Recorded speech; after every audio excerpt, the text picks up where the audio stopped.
Não, cara, não, só tem uma rampa, velho. Eu tô quase na parte de cima já. É, tem muita gente aqui, tá vendo?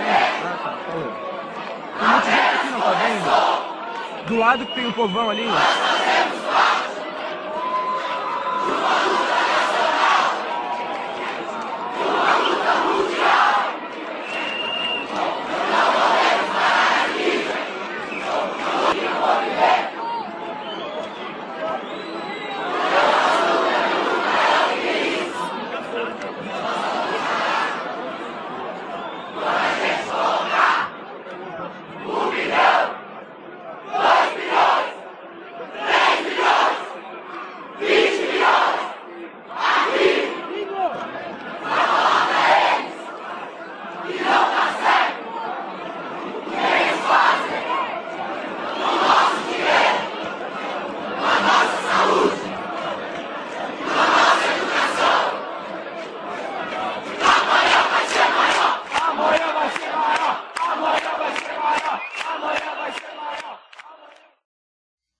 Eu quero falar um pouco com vocês a respeito dessa situação que o nosso país vive e qual é o nosso papel nisso tudo.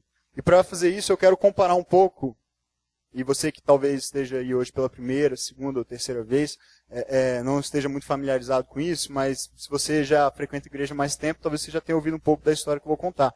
Mas eu quero comparar um pouco a situação do nosso país e a história do nosso país com a história, e de forma bem rápida, de um outro país chamado Israel, de uma nação chamada Israel. Por que Israel? Porque Israel tem um papel muito especial na história para nós que somos cristãos. Talvez você não seja um cristão, ou se diga um cristão, mas nunca tenha pensado um pouco a respeito disso. Mas a Bíblia, isso que nós consideramos ser um livro inspirado por Deus, a palavra de Deus, ela conta em mais da metade dela a história de um povo.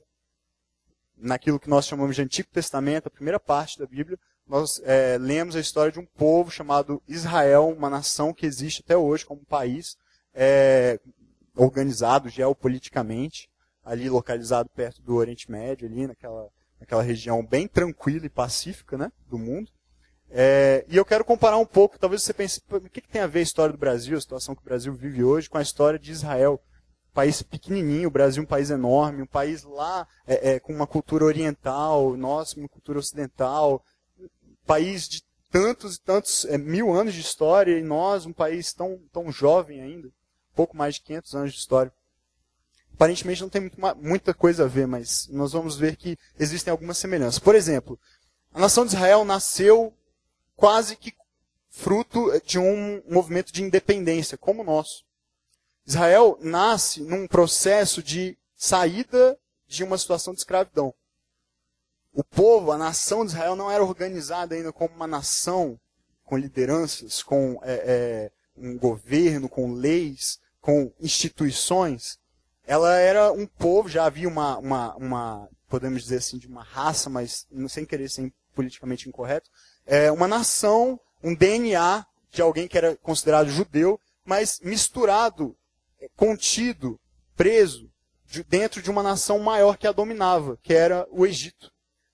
O povo de Israel vai parar no Egito porque um dos seus patriarcas, chamado Jacó, que era filho de Isaac, que por sua vez era filho de Abraão, a quem pela primeira vez Deus prometeu fazer uma grande nação, um povo separado, escolhido por ele.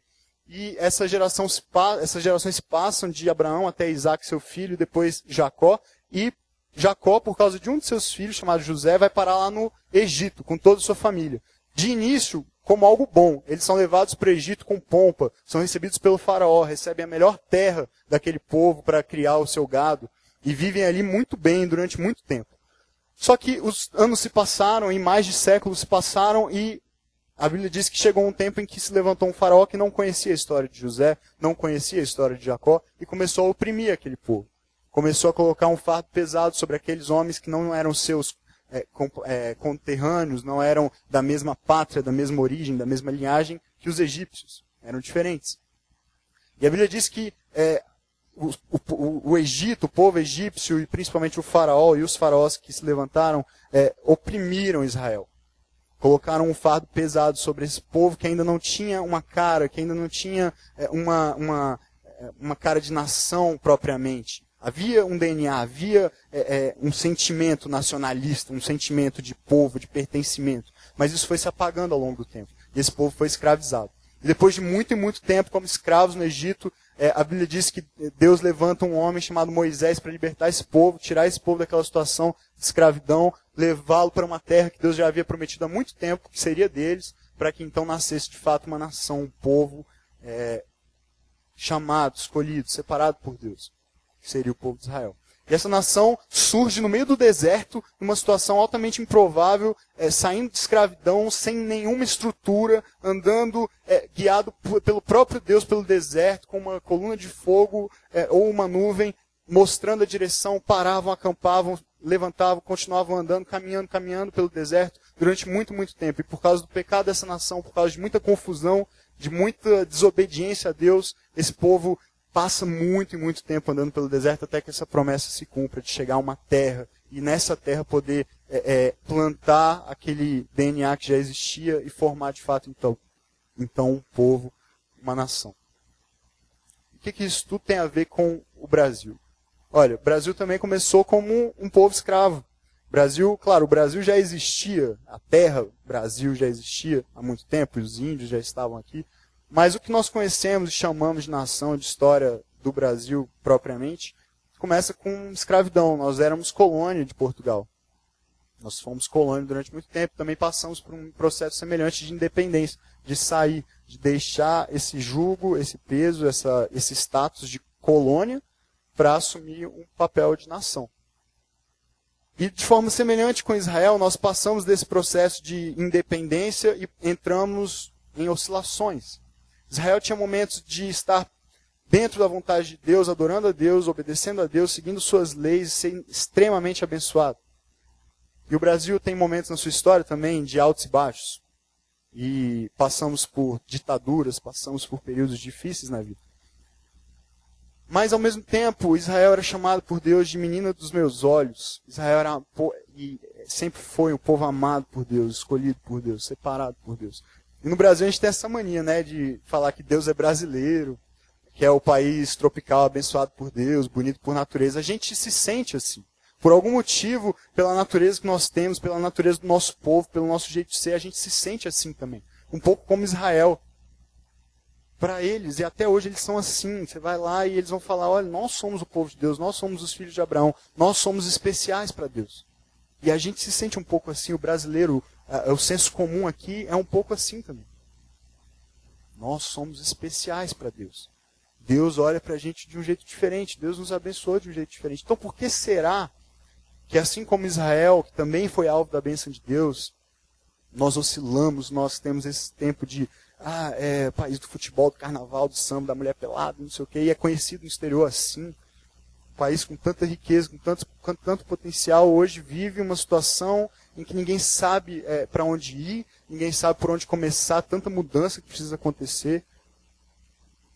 Uns falam em reforma política, outros falam de melhoria nos serviços públicos, outros falam de fim da corrupção, outros se levantam na marcha das vadias, outros se levantam na marcha do vinagre, e outros se levantam e não sabem em que marcha estão, mas o que importa é irmos, fazermos alguma coisa, porque tudo precisa mudar.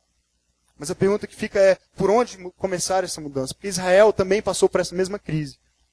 Eles tiveram esse tempo de prosperidade depois de chegar na terra prometida por Deus, mas eles se esqueceram de Deus. Eles se afastaram de Deus, eles se corromperam durante esse processo, mesmo tendo a bênção de Deus oferecida a eles.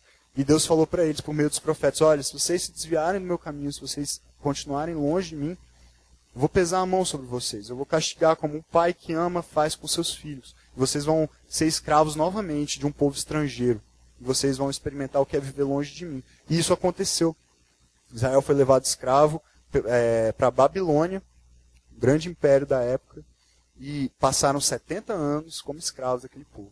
Mesmo depois de já terem experimentado tanto e tanto da bênção de Deus. Eles deliberadamente se afastaram, se voltaram contra Deus e aceitaram viver fora dos caminhos de Deus. E experimentaram então esse castigo, essa disciplina de Deus de serem novamente escravos. E aí acontece uma situação, e é nessa história que eu quero entrar agora com vocês. Depois de muito tempo como escravos na Babilônia, Israel começa a perceber sinais de um retorno, de uma reforma. Eles ainda não sabiam por onde começaria essa reforma, mas um homem se levanta e diz: vai começar por mim. Esse retorno para a terra que Deus nos deu, essa reforma, essa reestruturação dos nossos sonhos como povo de Deus, como nação escolhida por Deus, vai começar por mim. Esse homem se chama Neemias. Eu quero ler com você a história dele, um pedacinho, o início da história desse homem. Está escrito no livro de Neemias, livro que leva o nome dele mesmo, no capítulo 1. É um livro que está no Antigo Testamento. Se você não tiver uma Bíblia, você pode acompanhar comigo aqui. O texto começa assim: as palavras de Neemias, filho de Acalias, sugestões de nomes para os seus filhos. No mês de Quisleu, no calendário dos judeus, esse mês equivaleria a novembro, dezembro no nosso, tá? Porque é diferente a contagem dos dias, então seria aí entre meados de novembro e dezembro. No 20º ano, não é no ano 20 depois de Cristo, antes de Cristo, não. Isso aqui, 20º ano, ele contava do reinado daquele rei que estava no poder, no rei da Pérsia na época, que era Artaxerxes, que é um outro bom nome, né? O pessoal aí, né? Pri, né? Quem sabe? Digão, Vivi, Bernardo é muito normal, né? Pode ser Artaxerxes. Artaxerxes I, então, ele está descrevendo, olha, em qual momento da história eu estou? Estou no mês aí de novembro e dezembro, no 20º ano do reinado do rei atual do Império Persa, que é o império que dominava Israel na época, chamado Artaxerxes. Enquanto eu estava na cidade de Suzã, Anani, um dos meus irmãos, veio de Judá com alguns outros homens, e eu lhes perguntei acerca dos judeus que restaram, os sobreviventes do cativeiro, e também sobre Jerusalém. Por que ele perguntou para eles sobre os que restaram do cativeiro, os judeus que sobreviveram, que estavam em Jerusalém? Porque alguns anos antes, o rei Dario, o rei que antecedeu esse, do qual eu falei agora, ele já havia permitido que alguns judeus retornassem para Jerusalém, retornassem para sua terra. Então, estava começando um processo lento, que demoraria aí algum tempo, de libertação. O povo de Israel deixaria de ser escravo e poderia retornar para sua terra, mas isso ainda estava muito no começo. E alguns deles voltaram, mas vocês vão ver o relato de qual era a situação lá em Jerusalém e a situação daqueles que ficaram lá. Então, a situação é a seguinte: Neemias recebe um dos seus irmãos e pergunta para ele: e aí, você está vindo de lá, como é que está a situação? Ele estava lá, escravizado, na Babilônia, ele trabalhava no palácio do rei, e ele queria saber qual era a situação dos seus irmãos, dos seus conterrâneos, lá em Jerusalém. E eles me responderam: aqueles que sobreviveram ao cativeiro e estão lá na província, passam por grande sofrimento e humilhação. Olha só, tenta pensar numa situação dessa. O cara está lá, longe do seu povo, longe da sua terra, e ele recebe, então, algumas pessoas que estão vindo de lá, e o coração dele provavelmente cheio de esperança, cheio de ânimo, de motivação. Poxa, eu quero ir para lá também, está chegando a minha hora, está chegando a minha vez, esse povo vai ser liberto, a gente vai deixar de ser escravo, vai voltar para a nossa terra. Sonhando, o coração dele sonhando com aquilo, com aquele momento. E ele pede, então, notícias, esperando receber boas novas, receber notícias animadoras, positivas. Nossa cidade está reconstruída, nosso povo está feliz, se alegrando diante de Deus, porque nós voltamos para o nosso lugar, voltamos para aquela terra que Deus nos prometeu, deixamos de ser escravos. E aí a notícia que chega: olha, aqueles que sobreviveram, os poucos que sobreviveram a esse tempo de escravidão e que voltaram para Jerusalém, passam por grande sofrimento e humilhação.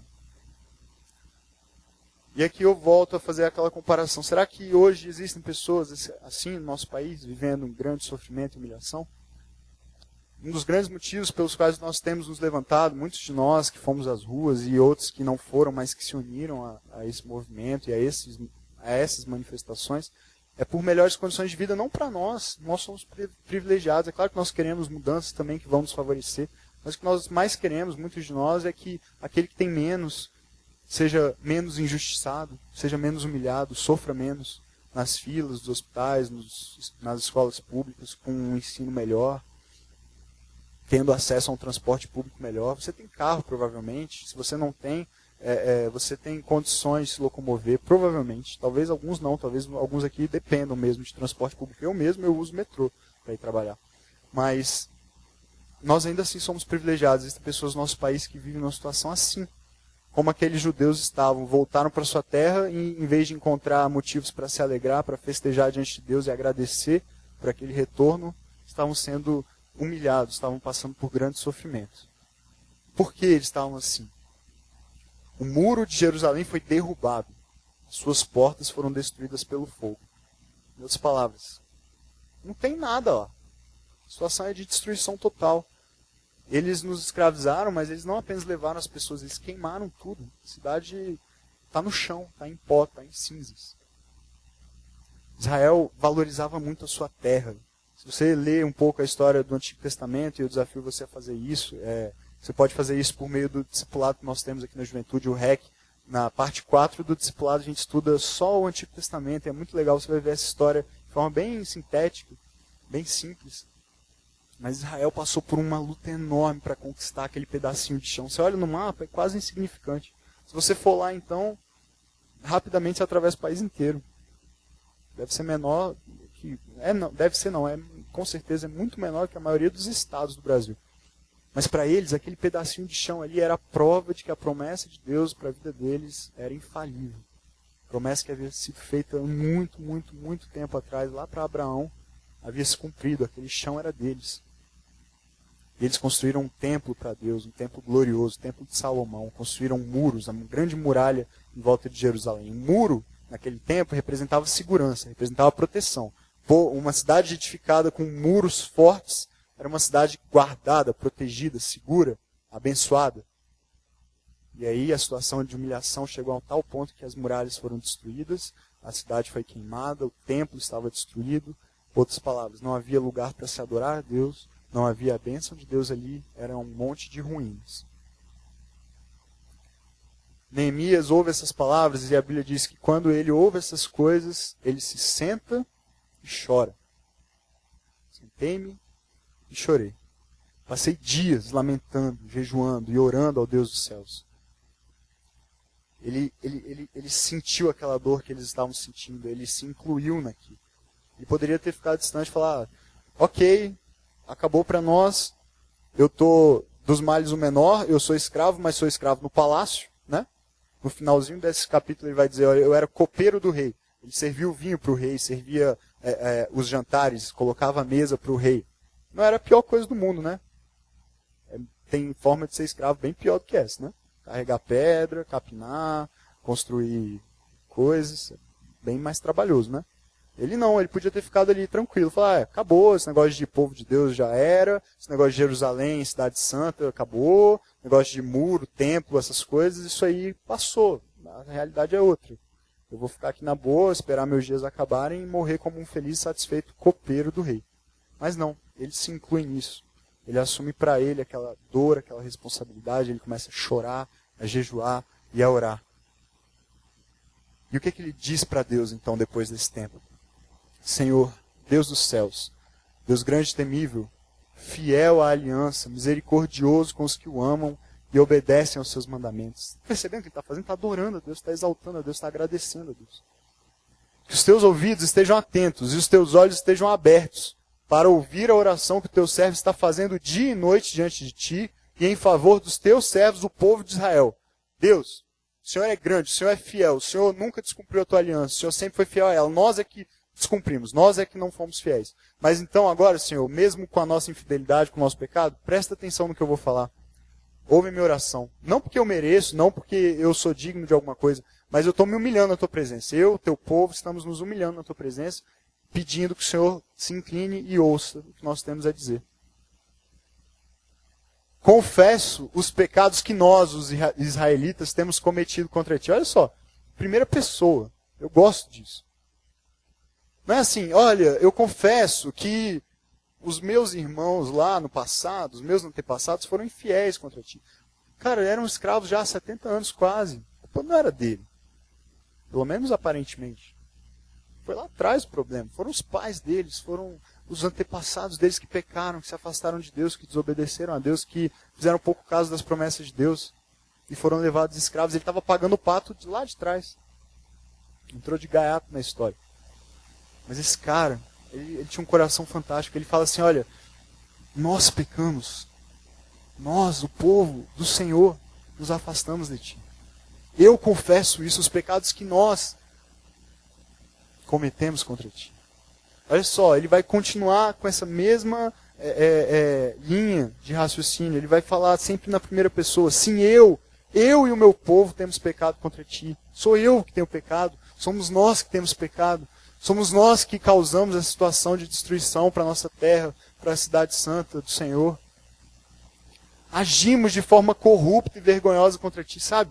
Eu fico lendo isso aqui e eu vou ficando com vergonha também. Porque eu sou muito rápido para criticar os outros, eu sou muito rápido para apontar o dedo para governo, para as pessoas, para todo mundo, e falar, olha que absurdo, olha quanta corrupção, olha que vergonha o presidente do Senado pegar o avião da FAB e ir para um casamento. Que vergonha. Mas espera aí, será que é só ele? Espera aí, será que não tem nada dentro de mim que precisa de mudança também? Esse cara tinha todos os motivos para apontar para o passado dele, para os antepassados, para a história da nação e falar, Deus, não culpe esses que estão aqui hoje pelo pecado dos outros. Eu acho que eu faria isso. Sério, eu acho que eu faria isso. Senhor, meus pais pecaram, meus avós pecaram, aquela galera toda pecou e a culpa é minha? Sou eu que tenho que ficar como escravo? Sou eu que tenho que ver a cidade destruída, os muros derrubados, tudo queimado? Que culpa eu tenho nisso? Mas não. Neemias se inclui. Neemias assume para ele a responsabilidade. Ele fala, Senhor, eu pequei. Eu também não tenho o direito de criticar ninguém. Eu não posso apontar o dedo para ninguém, porque eu também pequei. Meu coração também se desviou. Também fiz muita coisa errada. E eu também agora, Senhor, eu me uno a eles nessa oração para dizer, nós agimos de forma corrupta, de forma vergonhosa. Sabe, eu fiquei impressionado com a quantidade de pessoas que nem se chamam de cristãs, mas que nesses dias, durante essas manifestações, postaram no Facebook ou falaram em várias outras mídias. Legal a gente criticar o governo, criticar os outros, mas e aí a gente quando falsifica a carteirinha de estudante para pagar meia no cinema? E a gente quando faz o gato lá na internet do vizinho para não pagar? E a gente quando fura fila, quando cola na prova, quando dá um jeitinho para passar na fila porque precisa fazer um exame, tem tanta gente esperando e você conhece alguém lá e te encaixa na frente dos outros. Sabe, eu não estou falando de coisas que são distantes de mim, não. Eu tenho muita coisa para mudar na minha vida, muita coisa. E eu estou me incluindo nisso agora. Eu quero fazer essa oração de Neemias. Eu quero me incluir nisso. Eu quero parar um pouco, sabe, de olhar para as coisas lá fora e apontar o dedo e criticar. Porque eu espero um amanhã maior, não apenas para o Brasil, não apenas para uma nação mais justa, mais igual, mais correta, menos corrupta. Mas eu sonho com um amanhã que não vai acabar mais. Um amanhã em que não haverá mais essa injustiça, não haverá mais corrupção. Um amanhã que Deus prometeu para nós. Mas para esse amanhã chegar e para eu estar nele, para eu fazer parte dele, eu preciso me incluir nisso. Eu preciso reconhecer que hoje tem alguma coisa errada comigo. Ele continua. Não temos obedecido aos mandamentos, aos decretos e às leis que deste ao teu servo Moisés. Primeira pessoa. Lembra-te agora do que disseste a Moisés teu servo. Se vocês forem infiéis, eu os espalharei entre as nações. Era o que tinha acontecido com eles. Mas se vocês se voltarem para mim, se obedecerem os meus mandamentos e os puserem em prática, mesmo que vocês já estejam espalhados por todo canto, pelos lugares mais distantes debaixo do céu, de lá eu os reunirei. Vou trazer vocês de volta para essa terra que eu dei para vocês. Os trarei para o lugar que eu escolhi para estabelecer o meu nome. Ele termina dizendo assim, Senhor, estes são os teus servos. Esse é o teu povo. Tu os resgataste com o teu grande poder, com o teu braço forte. Senhor, que os teus ouvidos estejam atentos à oração deste teu servo. A oração dos teus servos tem prazer em temer o teu nome. Faz que hoje este teu servo seja bem sucedido, concedendo-lhe a benevolência deste homem. O que estava no coração dele? Ele falou assim, olha, vai começar comigo esse negócio. Eu sou só o copeiro do rei. Não era tão pouca coisa, porque o copeiro ele tinha a agradável função de provar o vinho antes do rei beber para ver se estava envenenado, né? Porque aí morria ele, não morria o rei. Então, não era o melhor trabalho do mundo, mas ele também não era uma pessoa qualquer, um insignificante servidor de vinho lá, não. Ele tinha um papel importante, o rei precisava confiar nele. E como copeiro do rei, ele tinha acesso ao rei. E ele fala, sabe de uma coisa? Em vez de ficar reclamando, chorando, lamentando pela situação do nosso povo, pela situação da nossa terra, pelo templo destruído, pelas muralhas destruídas, eu vou fazer o que eu posso fazer, o que está ao meu alcance. Eu vou falar com esse cara aí. Esse cara aí era o homem mais poderoso do mundo na época, que era o grande império da época, era o Império Persa. E ele, como copeiro do rei, ele fala, eu vou lá nesse cara. Senhor, dá-me a tua benevolência, porque concede-me a benevolência deste homem, porque eu vou lá falar com ele. Eu vou fazer alguma coisa. Eu vou me incluir nisso. Eu sou o responsável por isso.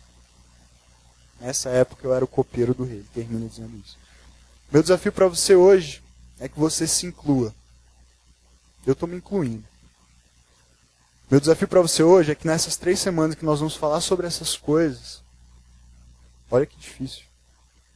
Você não reclame, você não critique, você não se manifeste. Contraditório isso, né? A igreja numa série manifesto, levanta a mão, grita, vai para a rua. Isso faz parte. Nós como cristãos precisamos disso.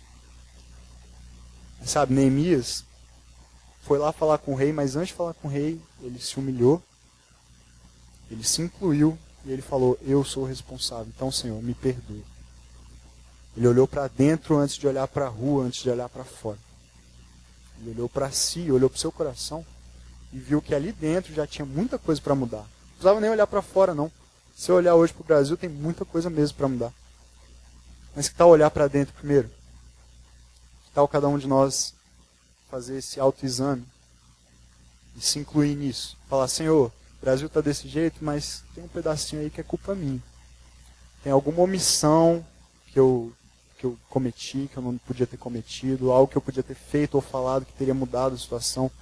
Você fala assim, mas o que eu posso mudar numa situação tão complicada, tão difícil, um contexto tão complexo? Jesus não te chamou para mudar tudo de uma vez. Jesus te chamou para mudar o que você pode mudar. O que ele te chamar para fazer, você faz. Tem um homem na história que foi reverenciado por muitos porque pregou uma revolução pacífica, chamado Gandhi. E ele falou uma frase que ficou famosa. E, na verdade, eu estou dizendo que foi ele que falou porque a maioria das fontes dizem que foi ele que falou, mas eu não tenho certeza, mas aparentemente foi ele que falou isso. Seja a mudança que você quer ver no mundo. Muito legal essa frase. Muito legal mesmo. Comece em você a mudança. Mas sabe, Gandhi viveu nesse tempo aqui, 1869 a 1948. E teve um cara que, praticamente 2000 anos antes, falou algo ainda mais revolucionário. Vocês são o sal da terra e a luz do mundo. Sabe, você pode até tentar ser, e é uma proposta legal essa, seja a mudança que o mundo precisa. Mas Jesus falou algo mais. Para vocês que se chamam pelo meu nome, que são parte do meu povo, vocês já são. Vocês não precisam se tornar nada além do que vocês já são. Vocês já são o sal da terra e a luz do mundo.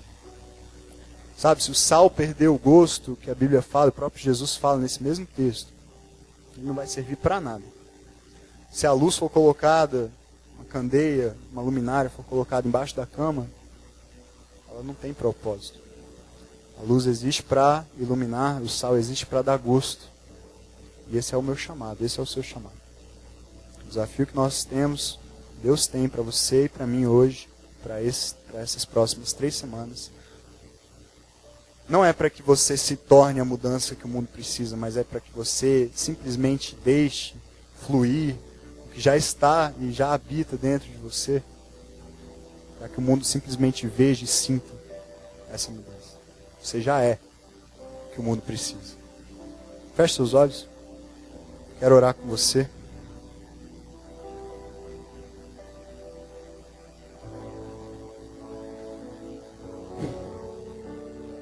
Coloque seu coração diante de Deus e peça que, a partir de hoje, nessas próximas semanas, Ele faça essa obra dentro de você.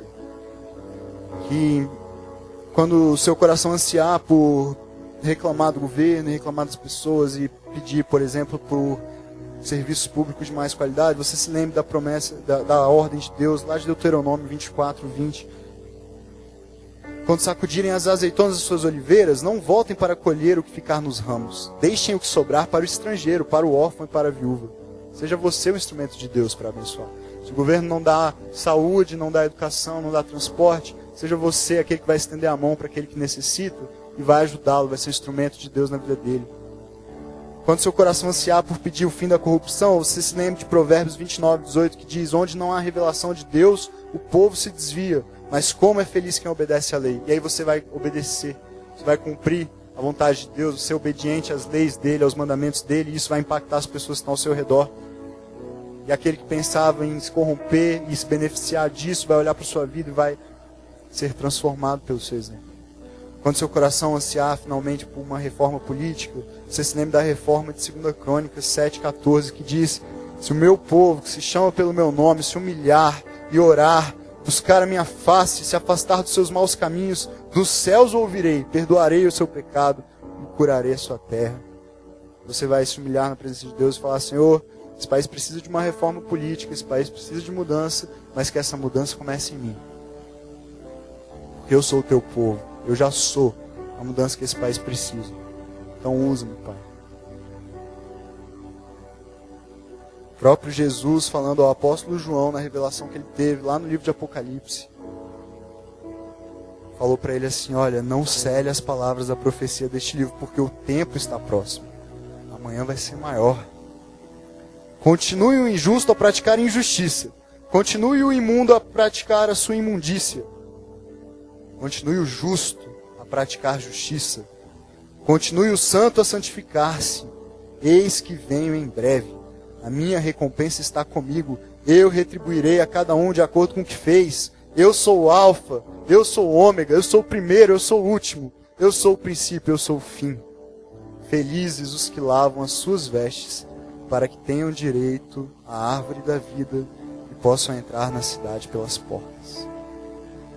Você quer entrar nessa cidade? Você quer viver esse amanhã que vai ser maior e melhor, perfeito? Esse amanhã que Deus tem preparado para o nosso país, mas tem preparado especialmente para o seu povo. Talvez você não se sinta ainda parte desse povo. Eu quero orar por você hoje para que você se sinta parte desse povo, para que você faça parte desse povo. Basta você crer nesse Jesus, que vai voltar, vai reinar num reino sem corrupção, sem vergonha, sem pobreza, sem miséria, sem doença, sem nada disso. Um reino de glória. Talvez hoje você já se sinta parte desse povo, você saiba que esse chamado é para você, de ser sal, de ser luz para esse mundo, mas você não tem percebido sua vida assim, com gosto e com a luz que transforma. Quero orar por você também. Senhor, nós somos o teu povo, Pai. Nós olhamos para a tua palavra, para a história do povo de Israel, e nós vemos muitas semelhanças com o que nós temos vivido hoje, como nação. Pai, nós não queremos mais, Senhor, só apontar para fora, apontar para os outros, apontar para os problemas dos outros, para os erros dos outros, sem nos incluirmos nisso, Pai. Nós somos parte disso, eu sou parte disso. E eu quero hoje, junto com os meus irmãos, te pedir perdão, Pai. Perdão pela omissão da tua igreja, perdão, Pai, pelas falhas de caráter, pelos desvios. Por tantas vezes a tua igreja servir muito mais como exemplo daquilo que não presta, do que como referencial da tua glória nesse mundo. Nós nos levantamos hoje, Senhor, envergonhados sim, mas confiantes no teu poder e na tua graça, no teu perdão, para dizer que nós aceitamos o desafio de sermos sal e luz do mundo. O Senhor Jesus nos chamou para isso e nós queremos ser isso. Então eu peço, Pai, que o Senhor nessa noite toque cada coração, de cada irmão meu, e o meu coração também. Para que aqueles que ainda não tiveram esse encontro pessoal contigo, Senhor, saiam daqui hoje,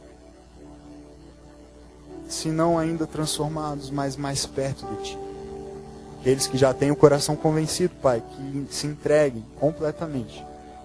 E sejam hoje alvos da Tua graça para a salvação. Se passem a se chamar também, Deus, como o povo do Senhor. Para sair daqui, para ser sal e luz para esse mundo. Para nós, Pai, que já caminhamos um pouco, que já entendemos isso, Pai. O Senhor nos ajude a brilhar essa luz e a ser esse sal que dá gosto, dá razão, dá cor, dá sabor, muda, transforma, que faz todas as coisas diferentes, Pai. A nossa presença nesse mundo seja a razão para a esperança, seja a razão para que esse mundo creia que de fato amanhã será maior, será melhor, será tempo de experimentar plenamente, Pai, a Tua presença, os novos céus e a nova terra que o Senhor tem preparado para nós. Em nome de Jesus. Amém. Que Deus abençoe.